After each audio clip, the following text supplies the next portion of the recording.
So let's get back to our input and output and how to read files, read and write files. And there's a couple of comments that I'd like to make. So I have put you through an exercise of reading a specific text file. Text file is something that is the simplest thing that somebody could send you as data.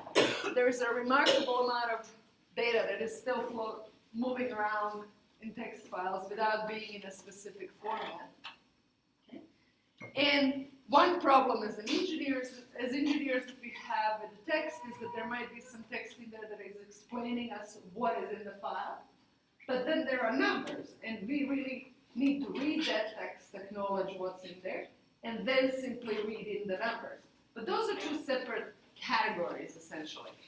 Text is basically interpretation of numbers in a computer that is interpreted in a specific way that is tied to the language we're using. So you change the language, you're going to change everything, right? From characters to anything else. And numbers are numbers. And numbers we need to extract in the correct format. So if I'm reading everything in as this text, which is something that an automated process would do, I have to go and recognize what's inside the text and try to convert. And I might be more or less successful depending on whether those are integers or real numbers and so forth. One comment, sure, go ahead. Sorry, is that why we had to first line by third line? Yes, so if I go to the temperature file that we were reading, I had two tools in there. One of them was this read line, which just reads a line of text, and it gets imported into Python as text. Okay? But then we switched to something that is specifically for numbers. I still have to tell it what is the type of the numbers that I expect. Okay? What is the number of them? And I can actually skip this one. I believe if we put -1, Ning, you correct me if I'm wrong. If I put -1 here, then it's just going to take all of the numbers that it finds. So it's smart enough. What really it does, there's a little mark in the file that marks the end of the file. So it's just going to go and try to find numbers until it reaches the end of the file. Okay? And then you can check the count by simply looking at the shape of data. And we're telling it that they're separated by a space. They could be separated by comma, tab, or anything else. And then I close the file. So again, I have to look at the file. Given that this is a text file without a specific format other than being text, I have to actually look at the file. So I can tell you, for instance, that vel logs come with about 14 lines of text describing what's in there before reading the vel log. So you would have to do this read line 14 times. Okay, this is the part where you actually have to open the file and look at it. What is your data? If you actually have a very specific format that follows more strict rules, then you can just read it in. And there is a certain automated way in recognizing what's in the file that happens. That happens every time we open a Jupyter notebook, okay? Or that happens every time you open an Excel sheet, or so forth, right? So again, if you had two text lines, you would have to write that twice, or is Yes. there There is a shortcut, not in specifying number of lines, but there is a shortcut called a for loop, which is control structure, that we're going to learn in the next lecture. Okay? So you could say that for loop executes something 14 times, or 21 times, or however many times. Okay? And we're going to get to that. So just before so I hope, did everybody actually submit? I didn't check. Did everybody actually submit the quiz? Did you have trouble plotting this data? Okay. All right. So now what we will do, just before we wrap up, we're just going to actually learn how to write this precise same file that we actually have. So now we're just going to learn, let's write the file back.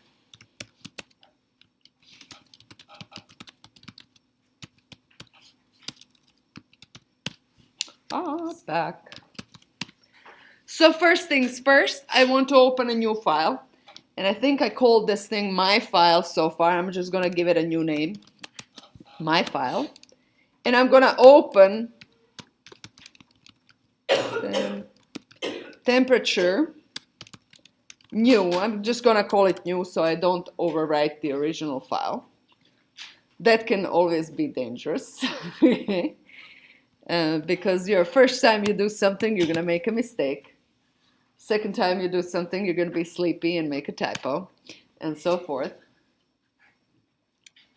So if I open the file, all I told the computer is to find the spot for this file and give it an address, which we will refer to it with this specific name. And now I can just say new file. Dot write. So I'm going to use write command that comes with every file. And this is writing simple text into the file. And I'm going to rewrite that line, month, high, low, average.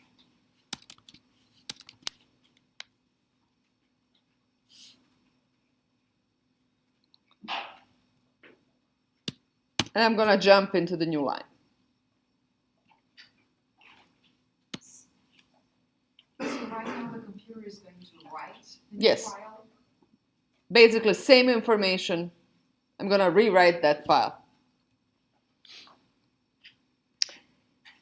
And I can actually tell it, hey, this data, I hope it's still loaded in my memory. Let me just, I think I redid it. Yes, okay. This data that does exist in my notebook. I can actually tell it, hey, this data, send it to file. So this data structure is equipped with a function that can actually write it to a file, which is kind of really cool.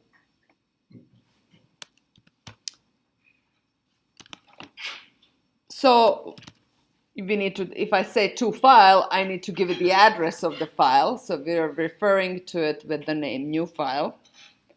So that's where the data is going to be written. I will also do a separation as a space. So separate the data with a space. And I'm going to say format. This is basically saying, hey, format is string.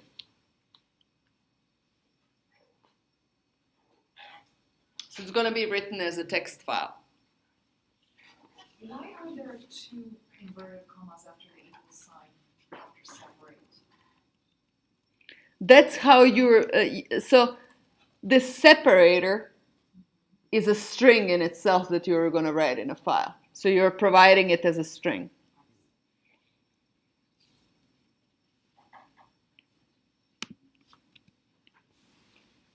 And strings, they have to have some sort of quotes.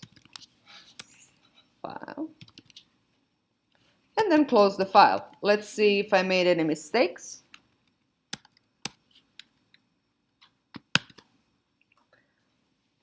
It's not yelling at me. So far, so good. That doesn't mean that I wrote precisely what I wanted to write. Let's check. So I'm going to go to my navigator and check for the file. I have some file that was written seconds ago. That's the good news. Let's open it. It does seem to have all of the data in there. What is the difference, though? It's all in one line. Separating it into multiple lines would be nice. I need for that a control loop called for loop that we're going to learn in the next lecture. So I'm not going to do it right now. Okay, I'm just going to leave it as this. Okay? Because then I would actually go and repeat line by line. I would go and write line by line and put that jump into the next line sign after every line. But I don't want to do that manually and write this 12 times. I'm lazy. I like automating things. So I'm going to automate things in the next lecture. For now, we're just, this data is still in there. Okay. data is all in there. It's just not necessarily in the pretty format, again, because I don't want to writing that line 12 times. Okay. And then one more type, yes? So whenever you rewrite it, it doesn't get rid of the previous file, right? Yes, it does. It does. Every time I call write, I open the file for writing, it's going to open a new file. Whatever you had under that name is going to get erased and it's not going to tell you. So if you go back and you try to open up tensor.txt, it's going to show up nothing. But this is new. I gave it a new name. No, I was talking about it, so it's not going to erase that one. No, Okay. because I gave it a new name. All right. But because if I made a mistake, let's actually rewrite this one. So I'm just going to comment the data, okay? And I'm going to execute it again. I'm going to close what was open and open it again.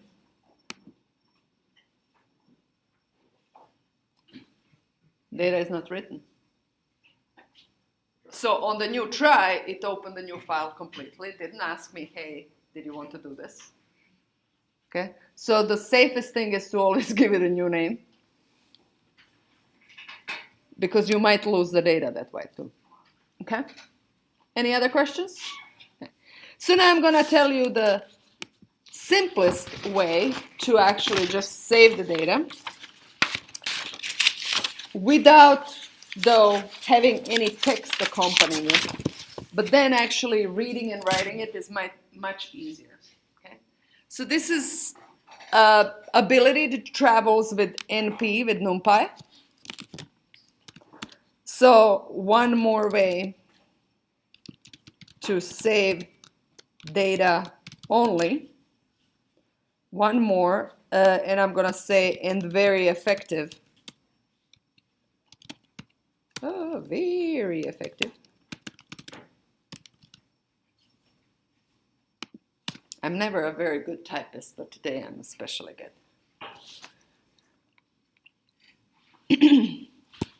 And basically that's using two key commands. Travel with NumPy, np save, and np load.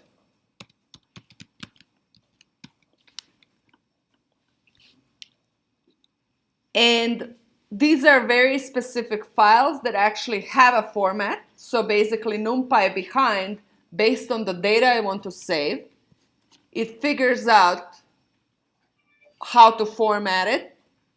So I have to actually give it an extension that will recognize it as a NumPy file.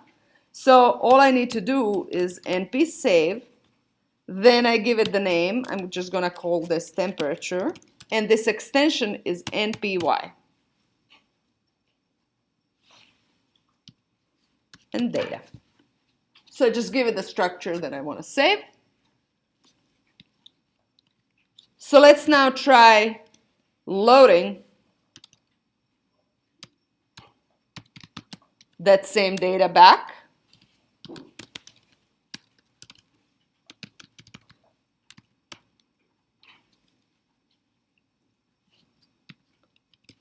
Actually, I don't want to overwrite, so I'm just going to say data new.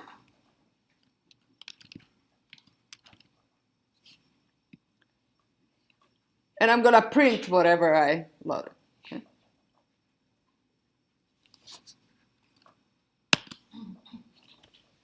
I got back precisely the same data. So what is cool is I just do save, that opens the file, stores the data, closes the file. I don't need to do open, close. And I get it back by load.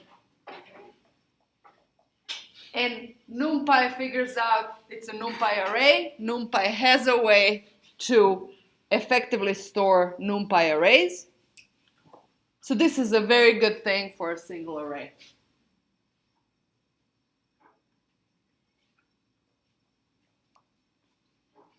Okay? But any comments about this data have to travel separately in this data format.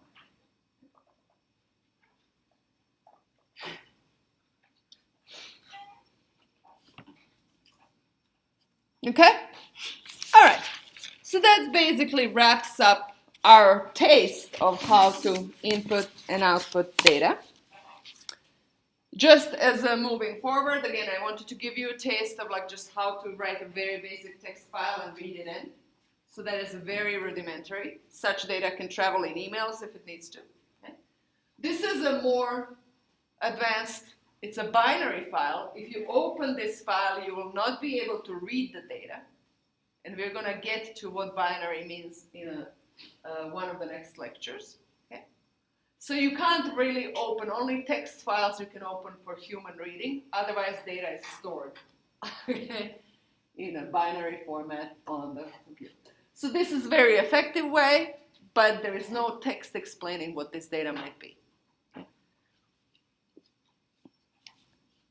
And then any other file that might actually have a format, Excel files, CSV files, are sort of text files that are in original Excel formatting. There are routines that read those data in automatically. That's just for your knowledge, so you can search for it and use it yourself as you need to. Okay. Without further ado, we're actually going to get some control now and start controlling our flow. And I call this new part of the lecture programming. Again, this should be much more fun because this is where you gain control. Specifically, control to execute something only if you want it to, okay? And to execute something multiple times or as many times as you want it to. That's where power of computers really are. Humans are not good at repeating something 1,000 times. Okay? On the 5th attempt, they're going to start making terrible mistakes. By the time they're doing it 25th time, they will be super tired. Okay? Computers don't suffer from those issues. Unless you yank the power. That is the only problem. So basically today and in the next couple of about 4 to 5 lectures, we're going to learn something called relational operators, which can help us figure out whether conditions are met that enable us to do something or that. So it's basically a specific logical language.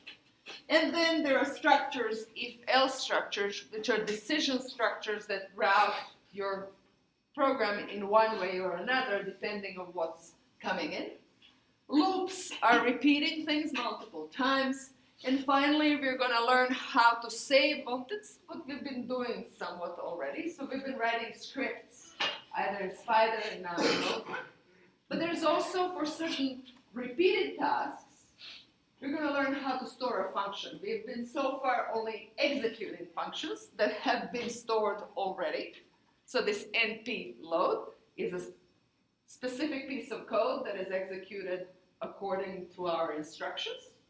But majority of the code is kind of the same all of the time. We just change the name of the file or something else that might come in. So those are so-called inputs to the function. And based on a few inputs, the function still executes in a very similar way multiple times. So that is effectiveness of coding. You want to do code or create code that can be reused. Reuse is the whole point of coding. If you're just doing it only once, then it's questionable why are you doing it. Okay, so let's first learn about so-called relational operators. Most of the time, we want to execute something if something is true.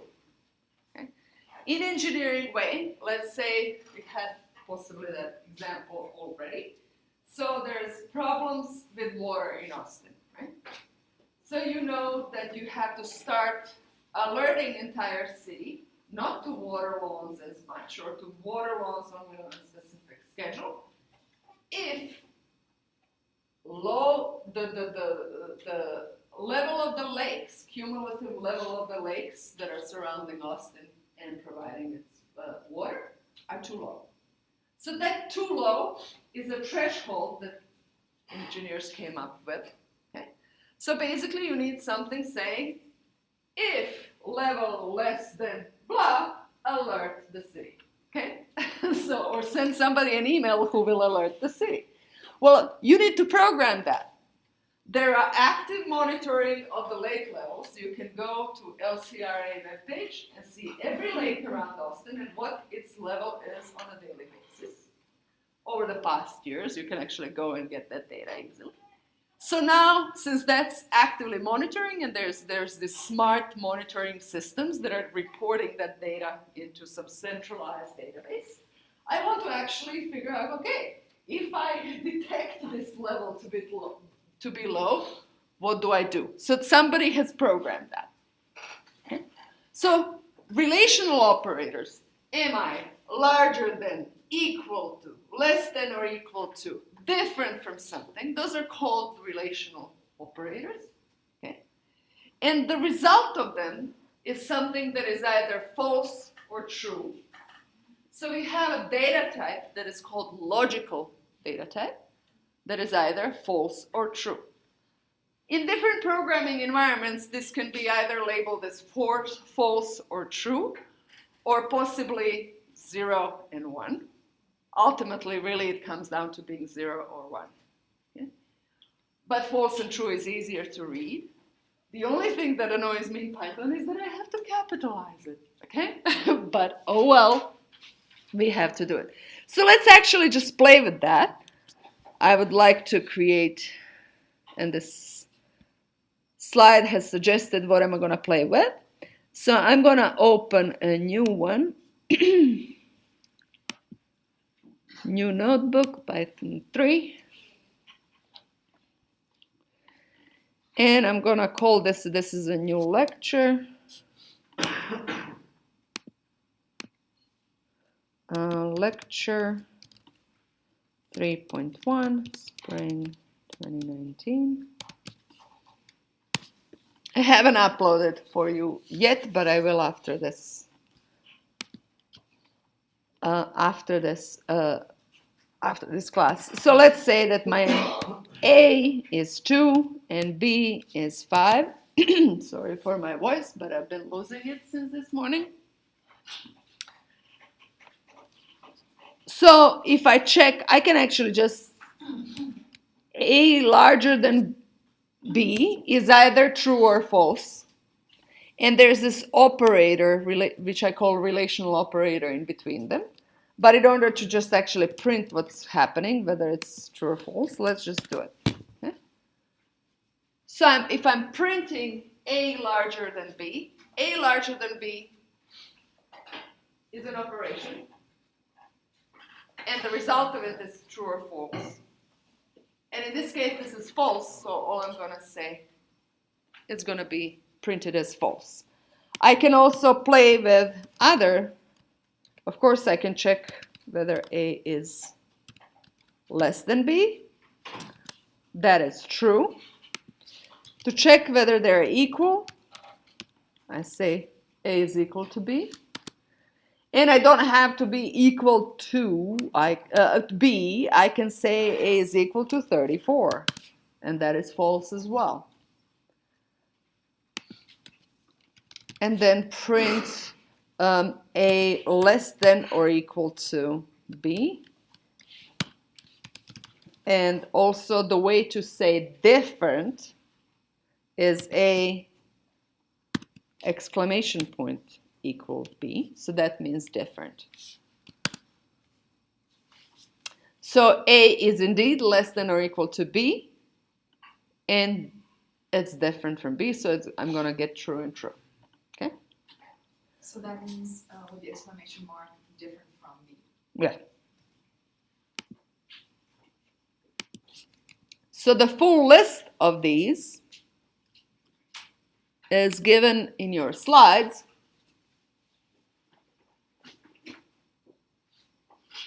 So you can do larger than, less than, equal, different, or not equal to, greater than, less than, or equal to. So those are the operators that take two things, and those two things are some mathematical operation. You can do addition and you can do everything else that you think you could do. Now, one other thing that I would like to do is I would like to combine them. I might have multiple things that have to be true at the same time. So if I have for instance, operations where I want to multiple things to be true, and all of them have to be true at the same time, I'm going to combine them with so-called operator AND. Okay? My joke about parenting style of my parents was that they were an AND operator. I was allowed to go to the movies only if both my mother and my father agreed that I can go to the movies. They had a very simple structure. If one of them agreed and the second one disagreed, the result was a no. That made simple life for them. Not so far for me. I did not see a lot of movies.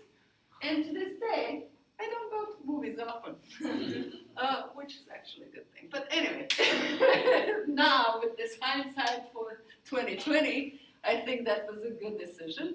I did not like it when I was 13, trust me. Anyway, so that is an AND operator, or so-called AND switch. Some parents, and hopefully you have some of those around, are so-called OR operator. So if one parent out of two, or maybe you have a more complex situation and you have parents, aunts, grandparents, or whoever it is that could be in the mix in there, okay? They just say, okay, if one of those adults is agreeing you can go to the movies, you can go to the movies. That's so-called OR, so that's more relaxed. Okay? So in that case, if parent one and parent two, or parent two agree, you can. The result is yes, and you can go. Okay? So that is so-called OR. Okay? And here and there, I might want to negate one thing, just make it negative, and then you're just going to put not, okay, in front of it. Okay? So not x is simply negative of, or the opposite of x. So let's try to play with some of those. So for that, I'm going to give myself one more thing, and that is called C. I'm going to make this simple. So I can say, hey, print A less than B, and remember A is 2 and B is 5, and B less than C. What is the result of that, logically?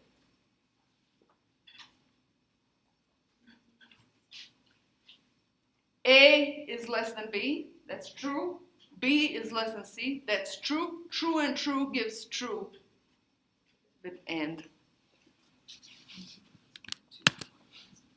However, if I asked Yes, this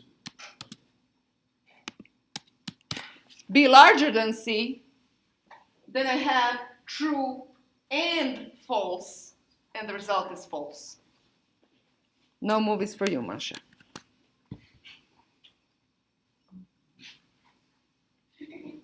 Yeah. So again, how are you going to combine these? You can keep going. You can have as many ends as you would like. If ever confused and want to execute something first before proceeding, put it in brackets, just like you would in math operations when you want to enforce something being done first. Okay? Otherwise, what Python does, it just goes, if this is an AND switch, it encounters false anywhere down this line, it's just going to stop. Okay? First time it sees false, it's false. And you could have 50 others to evaluate, it's not going to bother. It's just smart like that. Okay, so now this actually gives me power to actually control my program. So I can say, if something is true, please do this. Otherwise, do something else. And I'm going to have two separate blocks of code for those two things. So there is a so-called if-else structure. And I'm going to go quickly back to my slides to explain it. So this if-else structure formally says, okay, if and there's some statement, and that statement is true or false, then if it's true, you're going to have a set of commands that you're going to execute.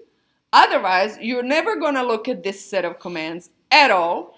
You're going to go to the false part, and you might just end, or you might actually have a different set of commands for that.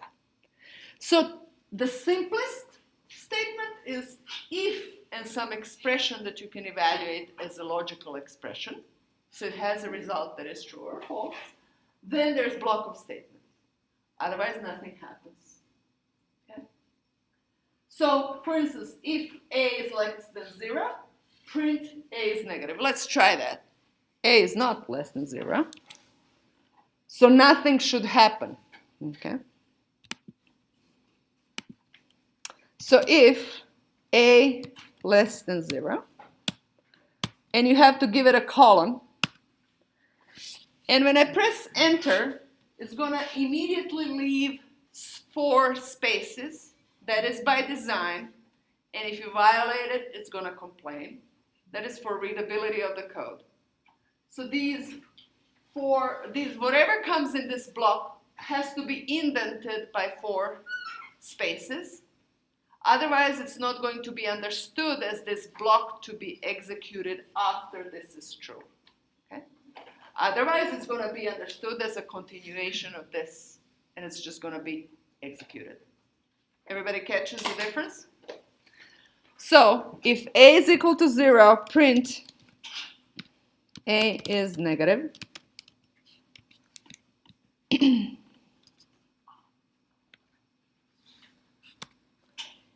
And I'm going to say print here.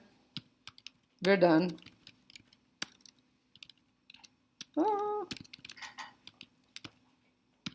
Just to tell you that this is something that executes after if statement. So if I execute this, the only thing that is printed is we are done. Okay? Because a is not negative. That a is larger than 0. A is 2 in this particular case. However, let's say that I change this statement. Oops, well, loop actually changes to a is positive.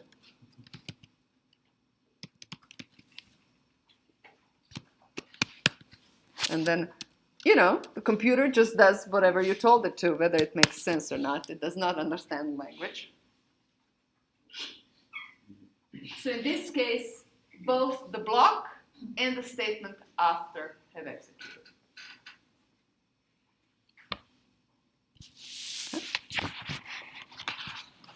I can actually then continue with an else statement. So I can be smart here and say else print a is negative.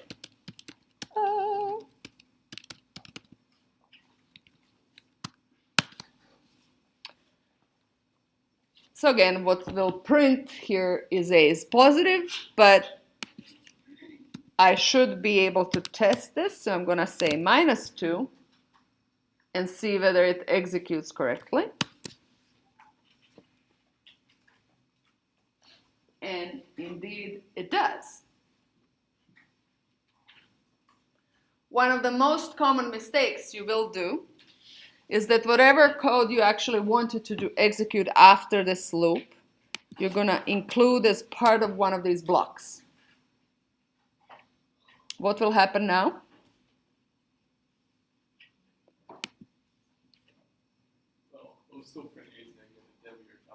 Precisely. But if I change a to 2,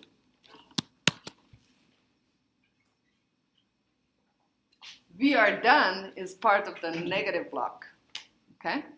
So it's not going to print. And the only difference is indent. Everybody sees this? Subtle, but it's going to haunt you. Okay? Questions? So that's actually important. So that it is different. So this means I'm continuing after the if-else statement and I have nothing to do with it. this executes or it doesn't or whatever it does here, I'm continuing my program. This means I'm part of this block, okay? And I'm executed only if this else statement is true. I can actually get more branched out and complicated. How branched out and complicated you want to go, that kind of depends on you and design of your program. You always want to design it to be relatively readable. So here is an example. You could have so-called elif statement. Okay? So you could have if something is true, then you have a group 1 of commands. If it's false, you can keep branching out. So then you are going to have, this is short for else if. So else if something is true, you have another one. And if it's false, you can actually keep going. Else is true, something is false. You can keep going until you're done. Okay? And you can end it with the very last else. If all of the above fails, you can do something else. Okay? So let's say just before we type this in, if I have x is equal to -4 and y is equal to -3, okay? What is going to execute here in the first go? What is C going to be?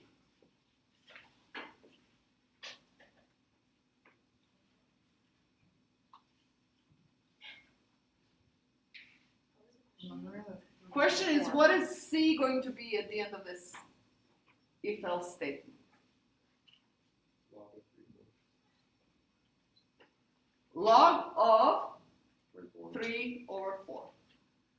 So x is not larger than y, so I'm not going to execute this part. I'm going to proceed here, and then I'm going to ask y over x. Is it larger than 0? It is in this case. It's 3/4. Then C will become this. What happens here if x is -4 and y is equal to 3? They'll both be false. So am I going to have C at the end? No. So it's not going to be even defined. If I'm trying to use it later, I'm going to get an error. Okay? So here, again, if both of these go through, okay, and C is not even defined, I never touch these pieces of code, these groups, then there will be no C. Okay? So if I try to print C or something, well, good luck, it's going to have an error. Okay? So let's try to do this.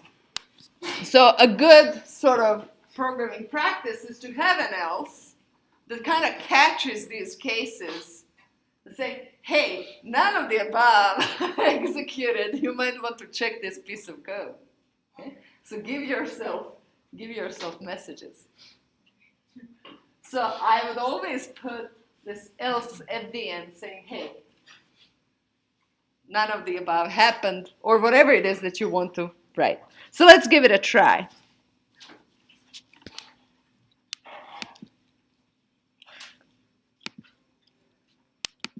So a little more branched out structure. So let's give if whatever x is. And I tend to leave spaces so it's a little more readable.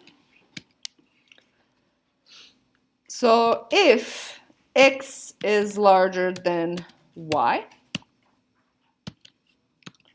then C equals 4 squared minus y. And let's print it. So when writing code, the best idea is to kind of write a little piece and then test it immediately. So 4 squared, 16, minus 3, 13. Good. So now I want to continue.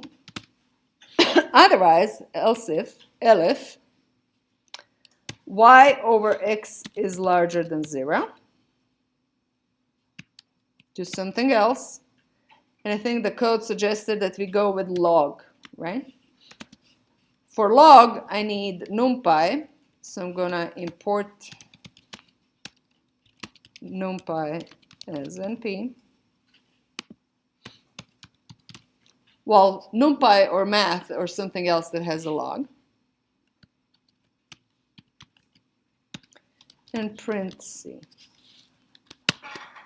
Now note that here my code has, or the execution remained the same. I'm still 13, and if I was testing this, I should actually come up with a test that tests this. And this test should have maybe that -4. So -4 doesn't print anything because -4/3 is not larger than 0. So I can try it with -3. Haha. Well, this is where I need also a calculator to check whether this value is correct, but I'm not going to do that now. Okay. And then let's include one of these else statements. I'm going to define myself then C as 0 just to have it defined. And print warning either x is less than y or y over x is less than or equal to 0, something like that.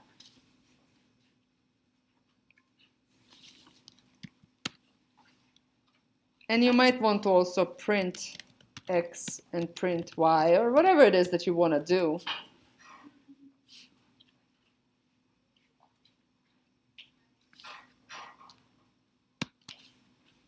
So now to actually test this piece of code, I should actually enter something that is correct. So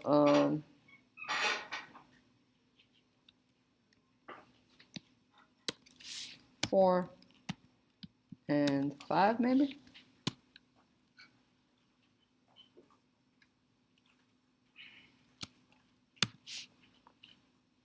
Come on.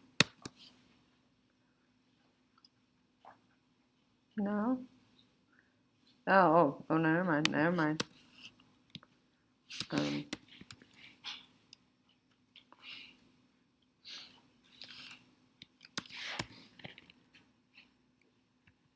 I think I need to test it at both negative, but this one not larger. No. Let's try. No, I still managed to do this. Leave Y positive. There we go. Thank you.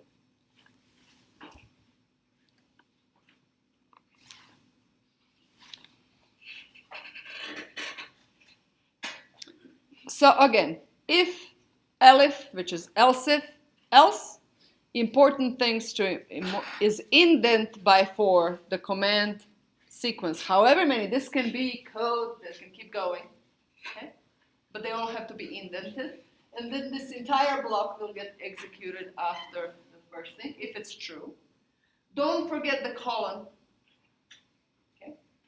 So colon that tells Python, hey, look for this block. Okay? And at the end, you can have a catch-all for if none of the above is true, well, do something, print a warning, or there might be a logical sequence to whatever it is that you're trying to program. Okay. All right, we're gonna go to loops, and I literally don't have much time left, so we're gonna look for loops next time. What I just wanna introduce is loops, is just like in running, you might want to complete loop multiple times. For computer, it's a little easier than for you. Okay. Computer just needs electrical energy, you need some training too. So you need energy, but also training.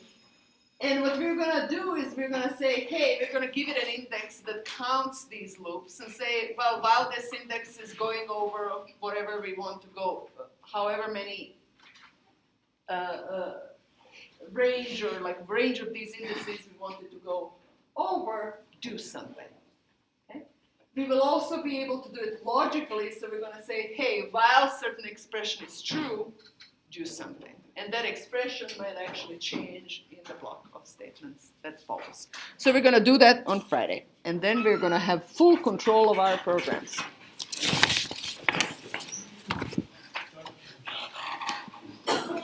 Yeah, I'm almost out of there now, right? Yes.